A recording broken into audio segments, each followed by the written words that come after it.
अहिल्याबाईंच्या कर्तृत्वावर प्रश्नचिन्ह निर्माण केलं जाऊ लागलं. पुण्यापर्यंत सगळं गेलं. अहिल्यादेवी मात्र ठाम होत्या, राज्यकर्ते म्हणून राज्य चालवायला मी सक्षम आहे, मग दुसऱ्या कुणाच्या हाती ही धुरा का द्यावी. त्यांनी पेशव्यांना हे पटवलं, समजावून सांगितलं, माझं राज्य मी सांभाळेन. पण तरीही गंगोबा तात्यांनी खेळ केलाच. राघोबा दादांशी संधान साधलं आणि त्यांना सांगितलं, इंदोर काबीज करायचं असेल, इंदोर कब्जात घ्यायचं असेल तर नामी संधी आहे, आपण त्वरित हालचाल करावी आणि इंदोर आपल्या ताब्यात घ्यावं.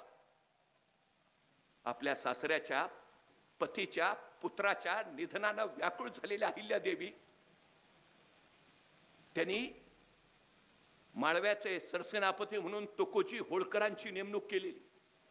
तुकोजी होळकरांना या सगळ्या डावाची कल्पना आली.